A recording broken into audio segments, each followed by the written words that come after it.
जय गुरुदेव, जय हो बाबा नीप करोली महाराज की जय। मित्रों नमस्कार।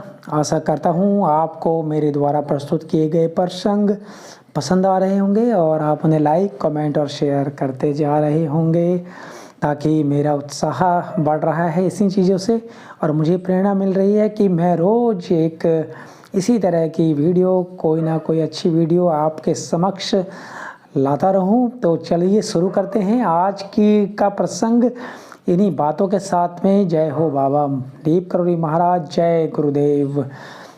यह बात उस समय की है जब महाराज जी हनुमानगढ़ में वास कर रहे थे।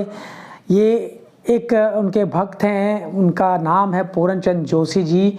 उनकी आप बीती वो सुनाते हैं, मैं उनके ही हिसाब से आपको इस प्रसंग को प्रस्तुत करूंगा और ध्यान से सुनिएगा। वो कहते हैं कि इस बात उस समय की है जब महाराज जी हनुमानगढ़ में वास कर रहे थे।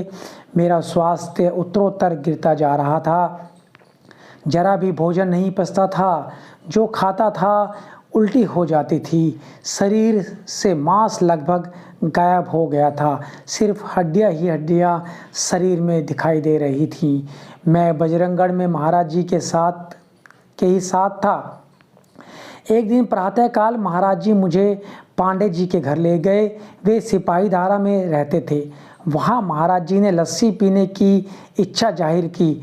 लस्सी बनकर आई तो एक दो घूंट पीने के बाद महाराज जी ने गिलास मेरी ओर बढ़ाते हुए कहा, पूरन इसे तू भी पी ले। ठंड के समय उतनी सुबह लस्सी मैंने पी ली। वहाँ से उठकर महाराज जी दूसरे भक्त के यहाँ गए। वहाँ नमकीन लस्सी की इच्छा जताई। नमकीन लस्सी भी एक दो घूंट पीने के बाद गिलास मेरी ओर बढ़ा दिया। मैंने वह गिलास भी खाली कर दिया। महाराज जी फिर हनुमानगढ़ की ओर चल दिए। सिपाही धारा से सड़क तक की चढ़ाई और फिर हनुमानगढ़ की तलहटी तक की सड़क यात्रा। फिर बोले, पूरन लोटे में पानी लाओ, शौच जाऊंगा। लस्सी पीकर मैं खुद बेहाल था, फिर भी लोटा और पानी का प्रबंध किया। उस समय मेरी हालत बहुत दयनीय हो गई थी, फिर भी मैंने पानी और लोटे का प्रबंध किया और उनके पास ले जाने लगा तो मुझे इतनी जोर की शौच लगी कि मैं वहीं सड़क के किनारे बैठ गया। शौच के समय तर्जनी उंगली इतना मोटा एक हाथ का केंचुआ पेट से निकला। केंचुआ निकलते ही मुझे अजीब शांति महसूस हुई, पेट भी ठीक लगने लगा।